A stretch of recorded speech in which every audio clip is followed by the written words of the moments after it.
Hello and welcome to the Tim Talks Theatre podcast, Ed Fringe series. In this series, I'm going to be talking to various casts and creatives about their upcoming trip to the Edinburgh Fringe Festival. Enjoy. Yes, I am Erin Murray Quinlan, and I am the producer and writer and actor and everything else for Tawny Dog Productions. And we're putting on Brain Hemingway at the Fringe. Perfect. And would you be able to tell us two truths and one lie about yourself? Oh, about my okay. All right.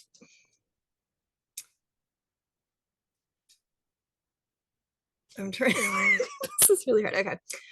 Um,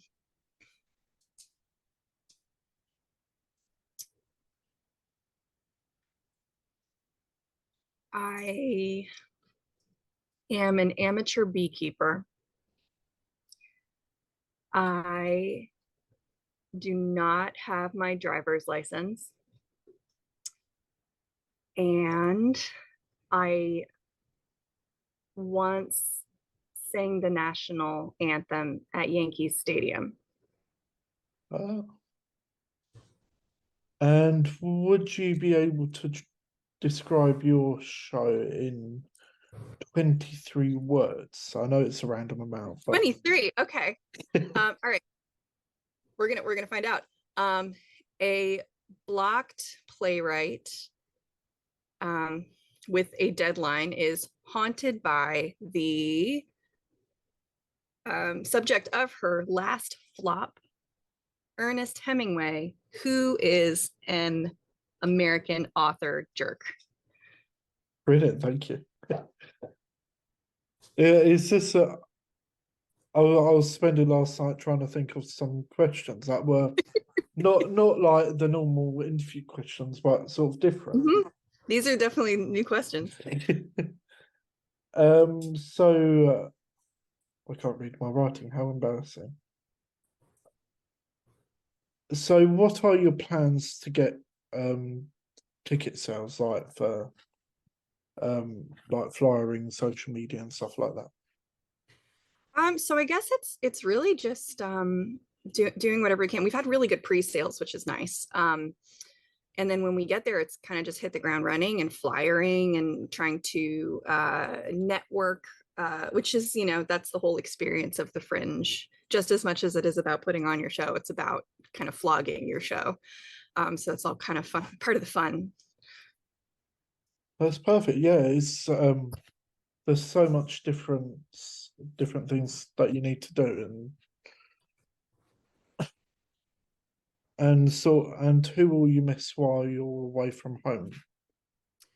I have a lot of animals. I've got 2 dogs and a cat and 5 budgies, Oh wow. and several fish and some snails. So I will definitely be missing all of them. Oh wow. So when you're all the way in Edinburgh, um what are you looking forward to doing, like outside of the Fringe, so to speak? I love Edinburgh, so I'm really excited to just be there. I'm excited for the meal deal situation because here, when you get a sandwich at a grocery store, just the quality isn't nearly as good as if you get it at a Sainsbury's or an M&S. So I look forward to those sandwiches. We're also hoping to take a drive out and maybe get murdered in a bothy or something. Do a little extracurricular stuff. That's brilliant. Yeah. I went to Edinburgh a while ago, and like probably about 15, 20 years ago, so it's quite a while ago, so it's probably changed massively. Probably, yeah. It's such a well, probably not the old city, but definitely the new city. There are always things, always new buildings and new restaurants, and it's very alive place. This is a bit of a different question now. Mm-hmm. If you were to take over programming of a venue at the Fringe, what would you put on? So like at the Pleasant, say if it was your venue, you could like put any shows you want on there, what would you choose? Oh boy. I think that the most important thing for me would be um, making sure that it's really accessible for everybody. And I don't just mean accessible as far as making sure everybody can see it and can enjoy the theater for whatever it is, but also that there are companies that are able to put on their shows cheaply.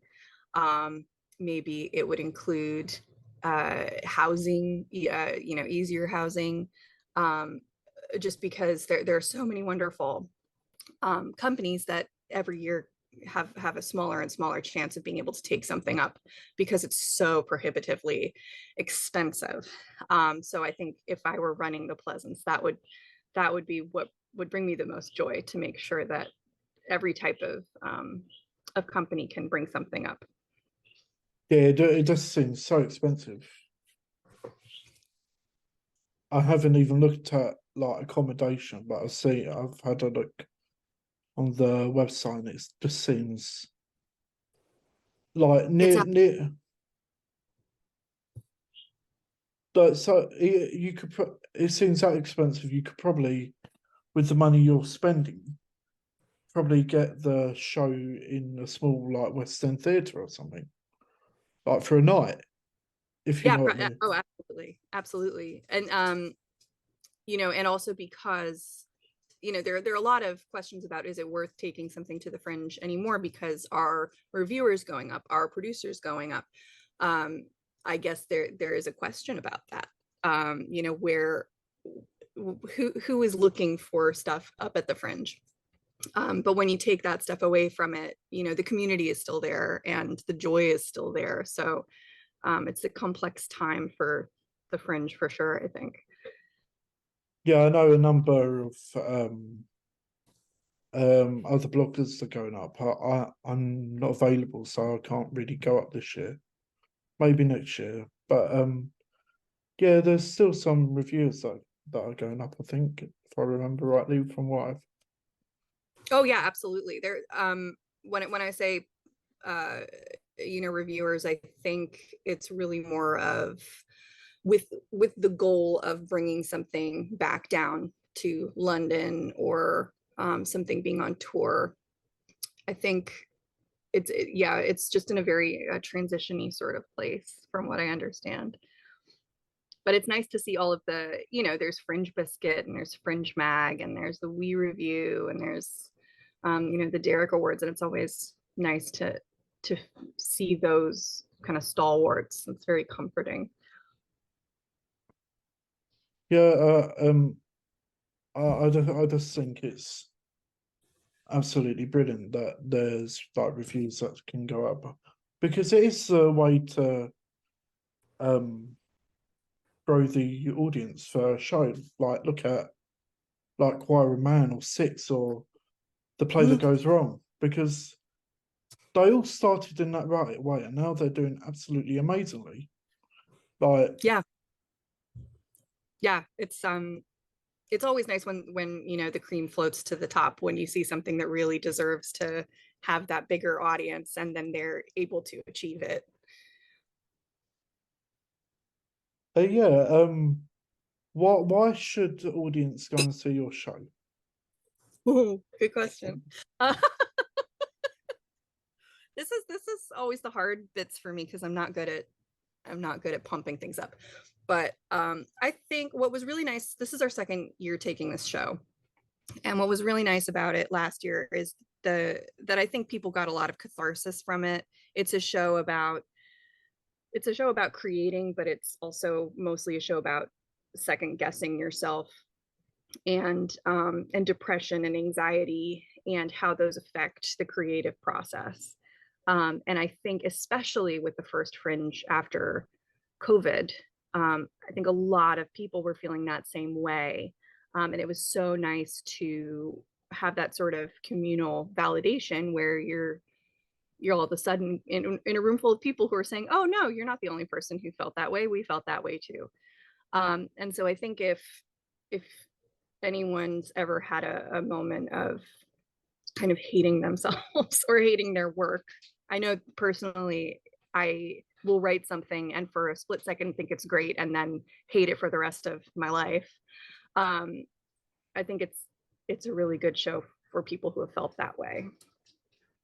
Yeah, it's like coming out of COVID for the theatre industry. They've been given a rough deal, which is such a shame. It is, and I think you're seeing it with the strikes that are going on right now over COVID.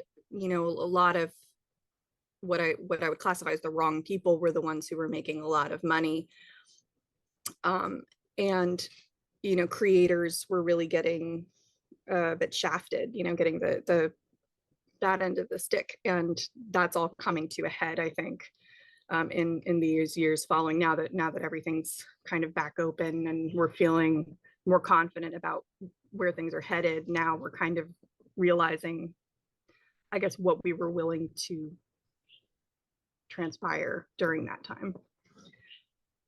Yeah, it's like the industry is a lot better than it was, say, a year ago, but like shows are still closing, which is such a shame.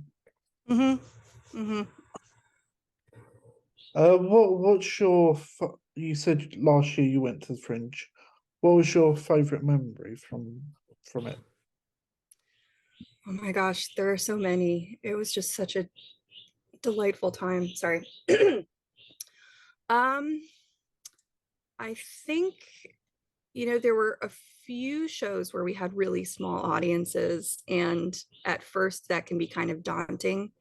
Um, but they ended up being really fun, kind of intimate shows, and I ended up really liking those ones. Not to say that I will be seeking out smaller audiences for the sake of redoing that, but that's kind of the fun thing about the Fringe. You have to be kind of scrappy and you have to roll with the punches, and that's really good for theater. I think when you have those moments of, oh no, what am I supposed to do in that, you're able to be at your most creative and you're able to come up with solutions that you wouldn't have otherwise. And those really small shows were really good for, I guess, creative growth as far as the performances were concerned. Yeah, it's. I just think it's sort of. I've lost my train of thought completely. Yeah, I've completely lost my train of thought. Oh dear. All right, that happens to me all the time. Um, I'm going to sweat a segue into the next question because I Go thought I for it. forgot. So what are your tips for surviving the Fringe, would you say? I think the biggest one, the one that I find most helpful, is just to kind of have realistic expectations. Um, the average audience last year, I think, was 5 people. Um, and then sometimes you're gonna have a show where there's nobody and you don't end up having a show. And if you can kind of figure what what is classified as a small victory, what is classified as a large victory within the context of the Fringe, and then you devote yourself and your time to kind of meeting new people and seeing new theater, and giving people flyers and stuff. If that's your version of a good Fringe, then you're going to have a good Fringe. If you go thinking, I'm not going to be happy unless I sell out every show, and end up winning all of these awards, I don't think you're going to have that good of a time. I hope that happens to people because that's wonderful, but you have the best time when you know what the spirit of the Fringe is. Yeah, I completely understand. It's just sort of like there's no shows at all, even in London or on tour, that fully sell out all the time. It's just like one of those things that's never going to happen. So if you say, "Oh, if I get X amount of seats, I'm happy," even though it might not be at full capacity. Sure, even, going for the average, that's really exciting when you know that you're at least doing what is expected. Yeah, yeah, it must be really exciting to feel, oh, somebody's actually bought a ticket for my show. That must feel absolutely amazing. It does. And when, we've been seeing a lot of pre-sales, which is not something that we saw last year. So that's been really thrilling. And then you have to remember, oh God, why do they have a ticket? And what do I have to do to make this worth their time? And then you have to stop thinking about it.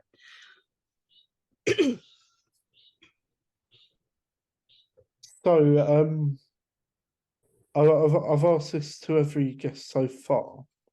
I listened to the Diary of the CEO, and each guest asks the next guest a question. So, what would your question be to my next guest? Okay. My question for your next, do I get to know who your next guest is? No, I don't get to know. I can't even remember. Okay. Let's see. My question for your next guest.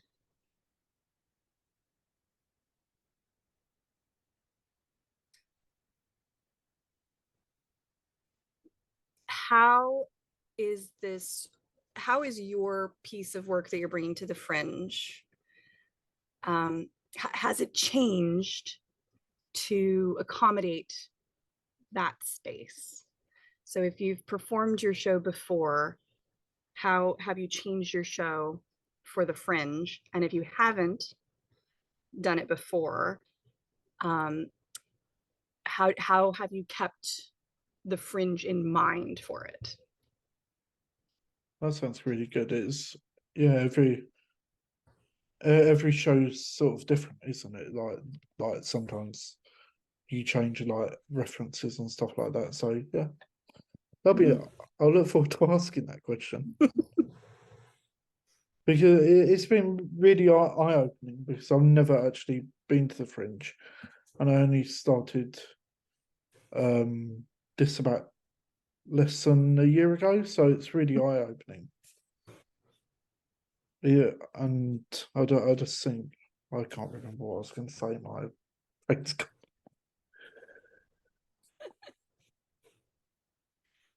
Yeah, it's an Uh, it's like nothing else in the world. Every building is a theater all of a sudden, and yeah, it's just there's something really magical about it. this is not a question I prepared. This is what I've thought of. Um, where would your dream place to be like to perform your show anywhere in the UK? Oh, the National Theatre London, 100%. Well, hopefully it can happen. Oh, thank you. That would be nice. Maybe I don't think this show would be appropriate for it, but who knows? I'm not going to limit myself. Sure, if the National Theatre says, "Hey, Erin, come bring your show here," I'm not going to say no. Definitely not. No. It's a sort of it's another sort of milestone, isn't it? Really, it's just it's one of those. See, my day job isn't really exciting, but to a degree. But Mhm. theatre is exciting because there's Yeah, always something different.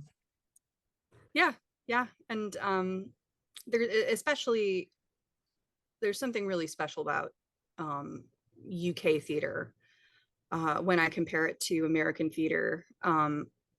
Because of the pantomime scene at Christmas time, you know, you, there are so many up to date, really high capacity theaters everywhere. I mean, I saw a Broadway level show in Woking once, and that's just not something we have here.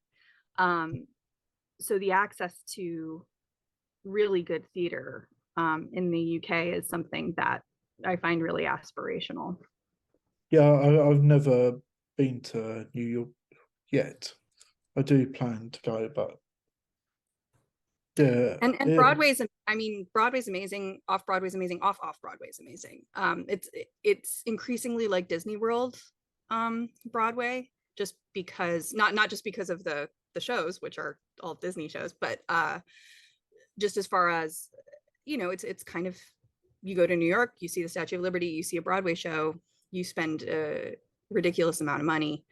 Um, it feels less about, kind of the theater experience to me. And when I go to the West End, it's so much easier to get a good seat for less money, and usually a higher quality show that isn't all about kind of bells and whistles. I agree.